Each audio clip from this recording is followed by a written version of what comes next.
ময়ূখ রঞ্জন মানেই বিনোদনে ভরপুর।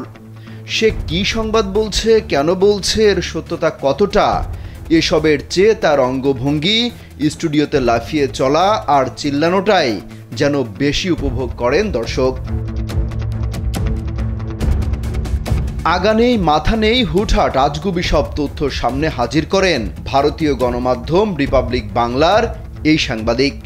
বাংলাদেশ থাকবে না, দখল হয়ে যাবে চট্টগ্রাম, এমন সব উদ্ভট বক্তব্যের জন্য বাংলাদেশে ব্যাপক সমালোচিত সে।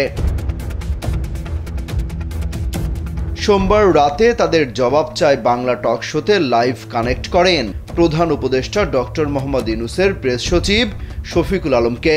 একমাত্র ওয়ালটন এসি দিচ্ছে 1 বছরের রিপ্লেসমেন্ট গ্যারান্টি।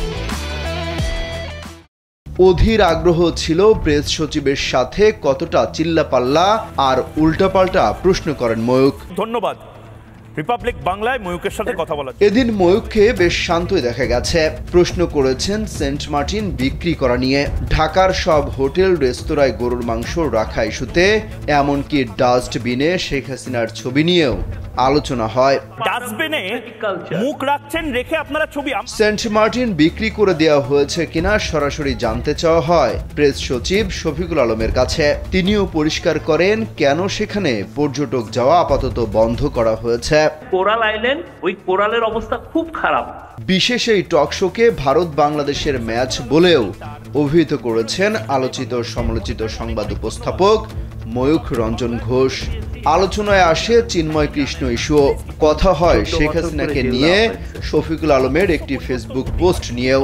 সেখানে শেখ হাসিনাকে পারসন অব দ্য ইয়ার বলা হয়েছিল বলেও দাবি করেন Mayukh. Remains the most powerful person in the country, master politician. এই উপস্থাপকের দাবি শুধু তাকে ফলো করার জন্যই নাকি প্রধান উপদেষ্টা ডক্টর মোহাম্মদ ইউনূসের কার্যালয় 5 জন স্ট্যান্ড বাই রেখে দিয়েছেন।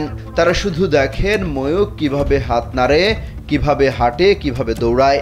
জবাবে প্রেস সচিব বলেন, ভারতীয় গণমাধ্যম প্রতিনিয়ত বাংলাদেশ নিয়ে মিথ্যাচার করে যাচ্ছে, সবচেয়ে বেশি করছে রিপাবলিক বাংলা। রিপাবলিক বাংলা বাংলাদেশ নিয়ে যতগুলো বাংলাদেশের পরিস্থিতি সরেজমিনে দেখার জন্য ময়ূখকে দাওয়াত দেন শফিকুল আলম। এ সময় ময়ূখ বলেন তিনি আসবেন, এসে কাচ্চি খাবেন, পায়েস খাবেন, ফিরনি খাবেন, খেতে খেতে ডক্টর ইউনূসের ইন্টারভিউ করবেন। পায়েস খেতে খেতে, পিঠে খেতে খেতে ইন্টারভিউ নিতে চাই মোহাম্মদ ইউনূস। অমিত হাসান, রবিন, কালবেলা।